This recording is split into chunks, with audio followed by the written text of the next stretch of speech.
Hi all, case മെന്നൻ്റെ പുതിയൊരു ക്ലാസ്സിലേക്ക് ഏവർക്കും സ്വാഗതം. അപ്പോൾ നിങ്ങൾ പത്മ അവാർഡ്സ് പ്രഖ്യാപിച്ച കാര്യമൊക്കെ അറിഞ്ഞിട്ടുണ്ടാവും അല്ലേ? 10th ലെവൽ എടുക്കുകയാണെങ്കിലും 12th എടുക്കുകയാണെങ്കിലും ഡിഗ്രി എടുക്കുകയാണെങ്കിലും ഇനി കേസ് വരുവാണെങ്കിലും നമുക്ക് വളരെയധികം ഇമ്പോർട്ടൻ്റ് ആയിട്ടുള്ള ഒരു കറണ്ട് അഫയേഴ്സ് ആണ് പത്മ അവാർഡ് അല്ലേ? അപ്പോൾ ഇന്ന് പത്മ അവാർഡുകളെ കുറിച്ച് ബേസിക് ആയിട്ടുള്ള കാര്യങ്ങൾ അറിയാം. ഈ വർഷത്തെ 2025 നമ്മൾ അറിഞ്ഞിരിക്കേണ്ട വ്യക്തിത്വങ്ങൾ ആരാണ് എന്നുള്ളതും കൂടി പഠിക്കാം. അവരെക്കുറിച്ചൊന്ന് ജസ്റ്റ് പറഞ്ഞു പോവാം, ഓർത്തു വെക്കേണ്ടതായിട്ടുള്ള ഡീറ്റെയിൽസ് പറയാം. അപ്പോൾ ഇന്നത്തെ ക്ലാസ്സിലേക്ക് എല്ലാവർക്കും സ്വാഗതം. പത്മ അവാർഡുകൾ പഠിക്കുന്നതിന് മുന്നേ നമ്മൾ അറിഞ്ഞിരിക്കേണ്ട ഇമ്പോർട്ടൻ്റ് ആയിട്ടുള്ള അവാർഡാണ് ഭാരത് രത്ന എന്ന് പറയുന്നത്. നമ്മൾ കൂട്ടിയാണ് പറയാറ് ഭാരത് രത്നയും പത്മ അവാർഡുകളെന്നും. എന്താണ് ഭാരത് രത്ന? ഇന്ത്യയുടെ ഹയസ്റ്റ് ആയിട്ടുള്ള അല്ലെങ്കിൽ മോസ്റ്റ് പ്രസ്റ്റീജിയസ് ആയിട്ടുള്ള സിവിലിയൻ അവാർഡാണ് എന്ത് ഭാരത് രത്ന എന്ന് പറയുന്നത്. എന്ന് വെച്ചാൽ ഭാരത് രത്ന കഴിഞ്ഞിട്ടേ പത്മ അവാർഡുകൾ വരാറുള്ളൂ. അപ്പൊ ആദ്യമായിട്ട് അല്ലെങ്കിൽ ഹയസ്റ്റ് റാങ്കിൽ നിൽക്കുന്ന ഇന്ത്യയുടെ സിവിലിയൻ അവാർഡ് ഏതെന്ന് ചോദിച്ചാൽ അത് ഭാരത് രത്നയാണ്. അപ്പോ കേരളത്തിനും, ഞാൻ കേരളത്തിന്റെ കാര്യങ്ങളൊക്കെ നമ്മൾ അല്ലെങ്കിൽ പത്രങ്ങളിൽ വായിക്കുന്നുണ്ടാവും, November 1 കേരള അവാർഡുകൾ പ്രഖ്യാപിക്കാറുണ്ട് എന്നൊക്കെ അറിഞ്ഞിട്ടുണ്ടാവും അല്ലേ? അത് കേരളത്തിന്റെ സിവിലിയൻ അവാർഡുകളാണ്. ഇത് എന്താണ്, ഇന്ത്യയുടെ മോസ്റ്റ് പ്രസ്റ്റീജിയസ് ആയിട്ടുള്ള ഹയസ്റ്റ് ഓണർ ആണ് എന്ത് ഭാരത് രത്ന എന്ന് പറയുന്നത്. ഇനി എന്താ നമ്മൾ അറിഞ്ഞിരിക്കേണ്ടത്? ഇതുവരെ 53ഓളം ആൾക്കാർക്ക് ഭാരത് രത്ന കിട്ടിയിട്ടുണ്ട്. എന്താണ് ആ ഒരു പ്രൊസീജിയർ? പ്രൈം മിനിസ്റ്റർ എന്ത് ചെയ്യും? നോമിനീസിനെ റെക്കമെൻഡ് ചെയ്യുകയും അതിൽ നിന്ന് മാക്സിമം ഓഫ് 3 പേരെ എല്ലാ വർഷവും തിരഞ്ഞെടുക്കും. ഈ വർഷം ഇതുവരെ വന്നിട്ടില്ല. അതുകൊണ്ടാണ് നമ്മൾ ഇന്ന് ആദ്യം തന്നെ പത്മ അവാർഡുകൾ പഠിച്ചു പോകാമെന്ന് പറയുന്നത്. ഭാരത് രത്ന വരുമ്പോൾ എന്തായാലും നിങ്ങൾക്ക് ആ ഒരു ഇൻഫോർമേഷൻ നമ്മുടെ ടെലിഗ്രാം ചാനൽ വഴിയോ അല്ലെങ്കിൽ യൂട്യൂബിന്റെ കമ്മ്യൂണിറ്റി വഴിയോ അറിയിക്കും കേട്ടോ. അപ്പോൾ ആദ്യ സ്ഥാനത്ത് ഭാരത് രത്നയാണെങ്കിൽ 2, 3, 4 സ്ഥാനത്താണ് എന്ത് നമ്മുടെ പത്മ അവാർഡുകൾ. പത്മവിഭൂഷൺ ആണ് 2ാം സ്ഥാനം, പത്മഭൂഷൺ ആണ് 3ാം സ്ഥാനം, പത്മശ്രീ ആണ് 4ാം സ്ഥാനം. ഇതിൽ ഏറ്റവും കൂടുതൽ അവാർഡുകൾ കൊടുക്കുന്നത് പത്മശ്രീയിലാണ് കേട്ടോ. കൂടുതൽ ആൾക്കാർ പത്മശ്രീയിലായിരിക്കും ഉണ്ടാവുക. അപ്പോൾ 2025 സാധാരണ റിപ്പബ്ലിക് ഡേയുടെ ആ ഒരു സമയത്താണ് പ്രഖ്യാപിക്കുക. ഇപ്രാവശ്യം 139 പേർക്കാണ് ടോട്ടൽ പത്മ അവാർഡ് കിട്ടിയിട്ടുള്ളത്. 139 പേർക്കാണ് പത്മ അവാർഡ് കിട്ടിയിട്ടുള്ളത്. അപ്പൊ നമുക്ക് ആ ഒരു ഇതും കൂടി നോക്കണ്ടേ? 7 പേർക്കാണ് പത്മവിഭൂഷൺ കിട്ടിയിട്ടുള്ളത്. പത്മഭൂഷൺ കിട്ടിയിട്ടുള്ളത് 19 പേർക്കും 113 പേർക്കാണ് പത്മശ്രീ കിട്ടിയിട്ടുള്ളത്. ഞാൻ പറഞ്ഞില്ലേ, പത്മശ്രീയിലാണ് കൂടുതൽ ആൾക്കാർ വരിക. അപ്പൊ നോക്കി എന്താണ് എഴുതിയിരിക്കുന്നത്? 7 പേർക്കാണ് പത്മവിഭൂഷൺ, 19 പേർക്കാണ് പത്മഭൂഷൺ, 113 പേർക്കാണ് പത്മശ്രീ വരുന്നത്. ഇതിൽ 23ഓളം പേര് വുമൻ കാറ്റഗറിയിലാണ്. 10 പേര് ഫോറിനേഴ്സ്. ഇപ്പൊ ഞാൻ പറഞ്ഞു വരുന്ന ഒരു ഡീറ്റെയിലിംഗ് പറയുന്ന സമയത്ത് നിങ്ങൾക്ക് മനസ്സിലാവും. അല്ലെങ്കിൽ NRIക്കൊക്കെ കൊടുത്തിട്ടുണ്ട്.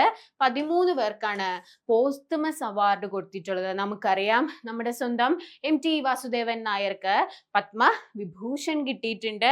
അത് മരണാനന്തര ബഹുമതി എന്നുള്ള രീതിയിലാണ് കൊടുത്തിട്ടുള്ളത്. അത് നമ്മൾ അറിഞ്ഞിരിക്കേണ്ടതാണ്. അങ്ങനെ കൊടുക്കുന്ന പതിവുണ്ട് എന്നുള്ളതും കൂടി ഓർത്തു വെക്കുക. അപ്പോൾ അങ്ങനെ ഒരു സ്റ്റേറ്റ്മെന്റ് ക്വസ്റ്റ്യൻ ഡിഗ്രി പ്രിലിംസിലോ മെയിൻസിലോ വരികയാണ്, പോസ്റ്റ്മസ് എന്നുള്ള രീതിയിൽ കൊടുക്കാറില്ല എന്ന് പറഞ്ഞാൽ അത് തെറ്റാണ്. പോസ്റ്റ്മസ്ലി ഇപ്രാവശ്യം 13 പേർക്ക് കിട്ടിയിട്ടുണ്ട് എന്നുള്ളത് പഠിച്ചു വെക്കുക. ഇനി നമുക്ക് പത്മവിഭൂഷൺ കിട്ടിയ 7 പേരെ ഒന്ന് നോക്കാം. ശ്രീ ധുവർ നാഗേശ്വര റെഡ്ഡിക്ക് കിട്ടുന്നുണ്ട് മെഡിസിൻ തെലങ്കാനയിൽ നിന്ന്. ശ്രീ ജഗദീഷ് സിംഗ് ഖേക്കറിന് കിട്ടുന്നുണ്ട് പബ്ലിക് അഫയേഴ്സ് ചണ്ഡീഗഡിൽ നിന്ന്. പിന്നെ കുമുദിനി രജനീകാന്ത് ലാഖ്യ ആർട്ടാണ് ഗുജറാത്ത്. ലക്ഷ്മി നാരായണ സുബ്രഹ്മണ്യന് കിട്ടുന്നുണ്ട് ആർട്ടിൽ നിന്ന് കർണാടക. പിന്നെ പോസ്റ്റ്മസ് ആയിട്ട് 3 പേർക്കാണ് പത്മവിഭൂഷൺ കിട്ടുന്നത്. സെക്കൻഡ് ഹയസ്റ്റ് ഓണർ ആയിട്ടുള്ള പത്മവിഭൂഷൺ കിട്ടുന്നത് MT വാസുദേവൻ നായർക്കും ഒസാമ സുസുക്കിക്കും ശാർത്ത സിൻഹയ്ക്കുമാണ്. ആദ്യത്തേത് ഡോക്ടർ D നാഗേശ്വര റെഡ്ഡിയാണ്. ഇദ്ദേഹം ഞാൻ പറഞ്ഞതുപോലെ തന്നെ മെഡിസിൻ ആണ് ഇദ്ദേഹത്തിന്റെ ഫീൽഡ് എന്നുള്ളത് ഓർത്തു വെക്കുക. വളരെയധികം ഫേമസ് ആയിട്ടുള്ള ഒരു ഗാസ്ട്രോ എൻട്രോളജിസ്റ്റ് ആണ് ഇദ്ദേഹം. ഇദ്ദേഹത്തിന്റെയാണ് ആദ്യമേ നമ്മൾ ടേബിളിൽ കണ്ടത്. അടുത്തത് എന്ന് പറയുന്നത് ജസ്റ്റിസ് ശ്രീ ജഗദീഷ് സിംഗ് ഖേക്കർ എന്നുള്ളതാണ്. ഇദ്ദേഹത്തിനെ കുറിച്ച് നമ്മൾ എന്താ അറിയേണ്ടത്? ഇദ്ദേഹം നമ്മളുടെ 44ാമത്തെ ചീഫ് ജസ്റ്റിസ് ഓഫ് ഇന്ത്യ ആയിരുന്നു എന്നുള്ളതാണ് നമ്മൾ അറിഞ്ഞിരിക്കേണ്ടത്. 44ാമത്തെ CJI ആയിരുന്നു എന്നുള്ളതും 2017 ജനുവരി 4 തീയതി മുതൽ 27 ഓഗസ്റ്റ് 2017 വരെ ആയിരുന്നു അദ്ദേഹത്തിന്റെ ആ ഒരു ടെന്നർ എന്നുള്ള കാര്യം ഓർത്തു വെക്കുക. ഇദ്ദേഹം CJI ആയിരുന്നു. പബ്ലിക് അഫയേഴ്സിനാണ്, അങ്ങനെ ഒരു കാറ്റഗറിയിലാണ് ഇദ്ദേഹത്തിന് കിട്ടുന്നത്. അടുത്തത് കുമുദിനി ലാക്കിയ, ആർട്ടിസ്റ്റ് ആണ്, കഥക് ഡാൻസർ ആണ്. അത്രയും ഓർത്തു വെക്കുക. കുമുദിനി ലാക്കിയ ആർട്ടിനാണ് കിട്ടുന്നത്. എന്താണ്? ഇന്ത്യൻ കഥക് ഡാൻസർ ആണ് എന്നുള്ള ഒരു ബേസിക് സംഭവം ഓർത്തു വെച്ചേക്കുക. അടുത്തത് ശ്രീ ലക്ഷ്മി നാരായണ സുബ്രഹ്മണ്യൻ, പടം കാണുന്നത് പോലെ തന്നെ കമ്പോസർ ആണ്, വയലിനിസ്റ്റ് ആണ്, ആർട്ടിസ്റ്റ് ആണ്. അപ്പൊ ആർട്ട് എന്നുള്ള ആ ഒരു മേഖലയിലാണ് ഇദ്ദേഹത്തിനും കിട്ടുന്നത്. അടുത്തത് ഒസാമ സുസുക്കി. ഞാൻ പറഞ്ഞിരുന്നില്ല എന്ത്? ഫോറിനേഴ്സിനും കിട്ടും അല്ലെ, NRIസിനും കൊടുത്തിരുന്നു എന്നുള്ളത്.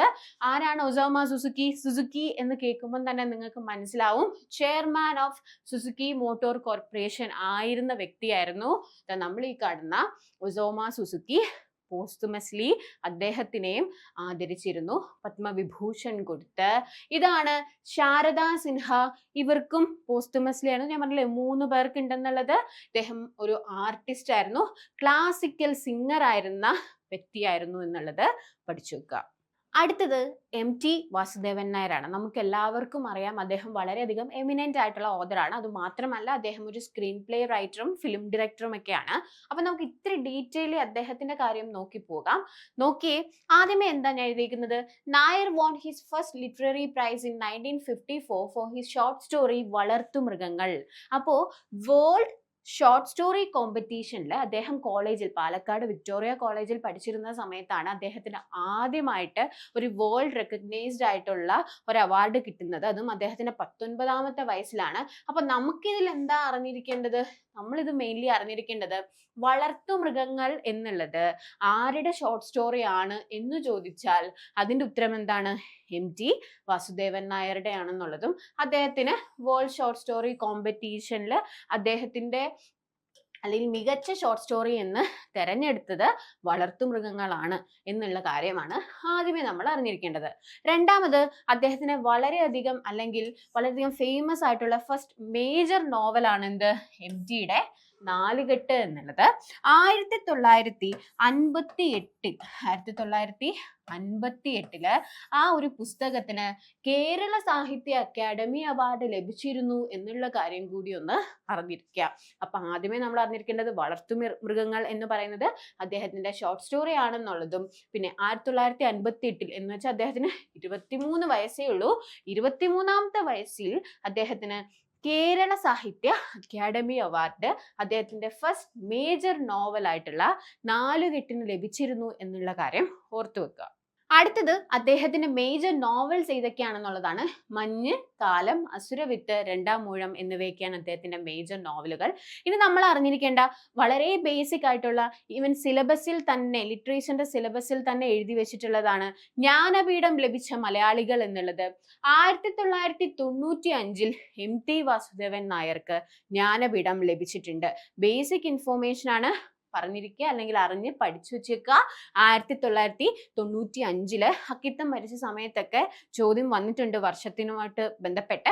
അപ്പൊ ഇനി നമുക്കിത് സ്റ്റേറ്റ്മെന്റ് ബേസ്ഡ് ആയിട്ടും ഫാക്ച്വൽ ആയിട്ടും, ഇനി നിങ്ങൾ 10th ഉം 12th ഉം ഒക്കെ പഠിക്കുന്നവരാണെങ്കിൽ എന്തായാലും വർഷം ചോദിക്കും. ഇനി അത് ഡിഗ്രി മെയിൻസിന് വേണമെങ്കിലും ചോദിക്കാം, അത്ര ഇമ്പോർട്ടന്റ് ആണ്.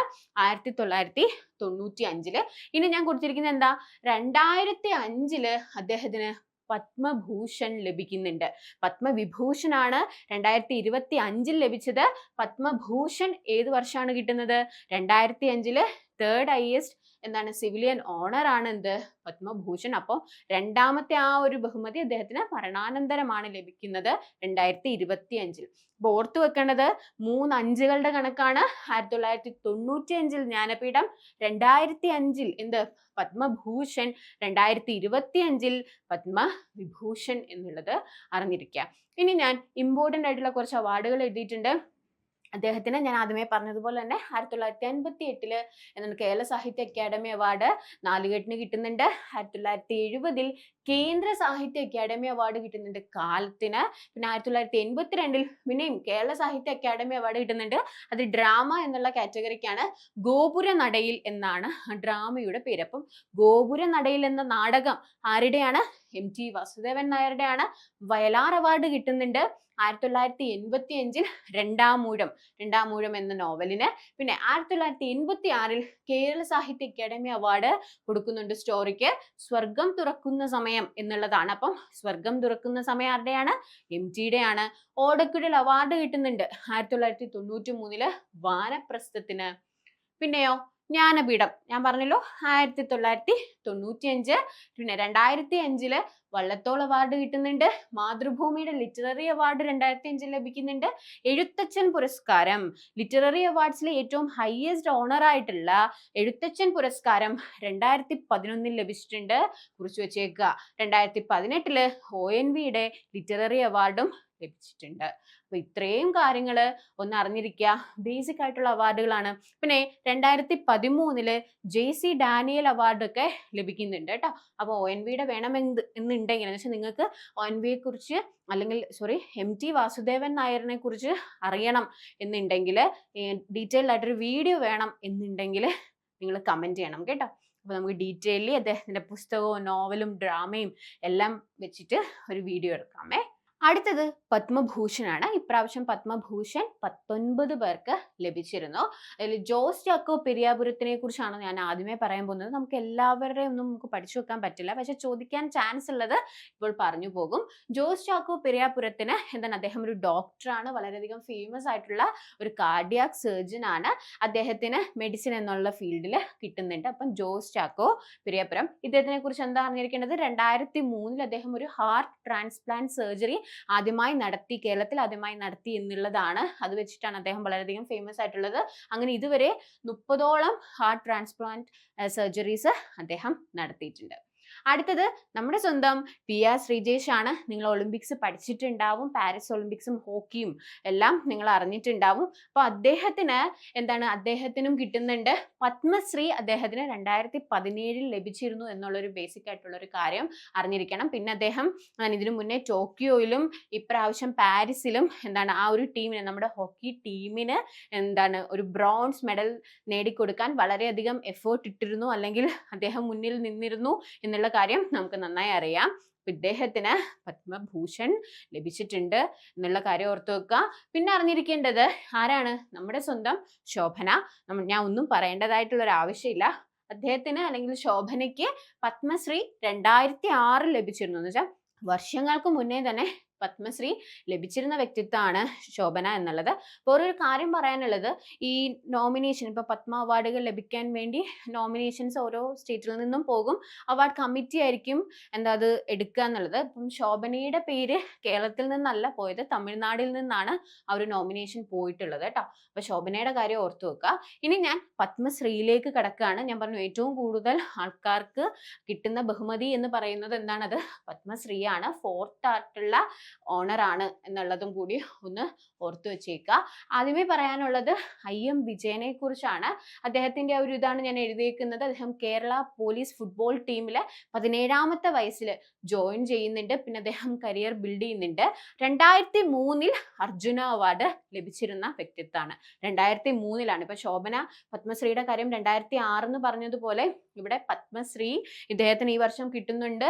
എന്നാൽ അർജുന അവാർഡ് അദ്ദേഹത്തിന് 2003 അർജുന അവാർഡ് സ്പോർട്സ് പേഴ്സണാലിറ്റീസിന് കൊടുക്കുന്നതാണ്.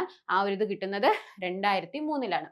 പിന്നെ നമ്മൾ അറിഞ്ഞിരിക്കേണ്ടത് ഓമനക്കുട്ടി അമ്മയാണ്. വളരെയധികം എമിനന്റ് ആയിട്ടുള്ള ഒരു മ്യൂസീഷ്യൻ ആണ്, ക്ലാസിക്കൽ മ്യൂസിക് സിംഗർ ആണ്. ഞാൻ പറയാം, നമുക്ക് എല്ലാവർക്കും അറിയാമായിരിക്കും അല്ലെ, ഹരിശങ്കറിനെ ജീവന, പിന്നെ ജീവാംശമായി, പവിഴ മഴയെ അതൊക്കെ പാടിയിട്ടുള്ള, അപ്പൊ അദ്ദേഹത്തിന്റെ ഗ്രാൻഡ് മദർ ആണ് ഓമനക്കുട്ടി അമ്മ. അപ്പൊ അത് നിങ്ങൾ മറക്കുണ്ടാവില്ല.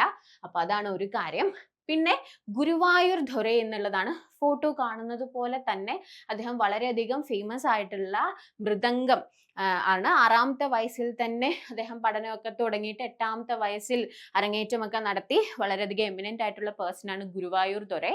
കേരളത്തിൽ നിന്നല്ല ഇദ്ദേഹത്തിനും നോമിനേഷൻ പോയിട്ടുള്ളത് കേട്ടോ. അപ്പൊ നോമിനേഷൻ കേരളത്തിൽ നിന്ന് പോയിട്ടില്ലെങ്കിൽ പോലും എന്താണ് കേരളവുമായി ബന്ധപ്പെട്ടിട്ടുള്ള ആൾക്കാരാണ് ശോഭനയും ഗുരുവായൂർ ദൊരൈയും. അതുകൊണ്ടാണ് ഞാൻ ഇവരുടെ രണ്ടുപേരുടെയും പേര് ഇത് ഇട്ട് വെച്ചിരിക്കുന്നത്. നമുക്ക് എന്തായാലും ഒത്തിരി ആർട്ടിസ്റ്റുകളുടെ ഒന്നും പഠിക്കാൻ പറ്റിയില്ല. എന്നാൽ ബേസിക് ആയിട്ടുള്ള കാര്യം പത്മ അവാർഡുകളെ കുറിച്ച് അറിഞ്ഞിരിക്കണം എന്നുണ്ടെങ്കിൽ ഈ വീഡിയോ നിങ്ങൾക്ക് വളരെയധികം ഹെൽപ്ഫുൾ ആയിരിക്കും. അപ്പോൾ നിങ്ങളെല്ലാവരും വളരെ ബേസിക് ആയിട്ടുള്ള അല്ലെങ്കിൽ കറണ്ട് അഫയേഴ്സിൽ വന്നിട്ടുള്ള പത്മ അവാർഡിനെ കുറിച്ച് ഉള്ള ഫാക്റ്റ് ആണെങ്കിലും കറണ്ട് അഫയേഴ്സ് റിലേറ്റഡ് ആയിട്ടുള്ള എല്ലാ കാര്യങ്ങളും പഠിച്ചു കഴിഞ്ഞു. അപ്പോൾ നിങ്ങൾ ഡിഗ്രി പ്രിലിംസ് എക്സാമുകൾക്ക് പ്രിപ്പയർ ചെയ്യുന്നുണ്ടെങ്കിൽ KS മെന്റലിൽ ഇപ്പോൾ എന്താണ് സെക്രട്ടേറിയറ്റിന്റെ ഒക്കെ ആണെങ്കിലും SIയുടെ ഒക്കെ ആണെങ്കിലും ബാച്ചസ് റണ്ണിങ് ആണ്. അപ്പോൾ നിങ്ങൾക്ക് ജോയിൻ ചെയ്യാൻ താല്പര്യമുണ്ട്, നമ്മുടെ കൂടെ പഠിക്കണം എന്നുണ്ടെങ്കിൽ കോൺടാക്ട് ചെയ്യണം ഓഫീസിൽ. ഈ വീഡിയോ നിങ്ങൾക്ക് എല്ലാവർക്കും ഉപകാരപ്രദമായി എന്നാണ് എൻ്റെ ഒരു വിശ്വാസം. അപ്പോൾ നിങ്ങൾക്ക് എന്തെങ്കിലും കമൻറ്റുകൾ ഉണ്ട്, അല്ലെങ്കിൽ ഞാൻ പറഞ്ഞ പോലെ MTA കുറിച്ച് ഡീറ്റെയിൽ ആയിട്ടൊരു വീഡിയോ വേണം എന്നൊക്കെ ഉണ്ടെങ്കിൽ കമൻറ്റ് ബോക്സിൽ അറിയിക്കുക. നമ്മൾ എന്തായാലും വീഡിയോ പ്രൊവൈഡ് ചെയ്യും. അപ്പോൾ നമുക്കിനി അടുത്ത ക്ലാസ്സിൽ കാണാം. Till then we meet. By.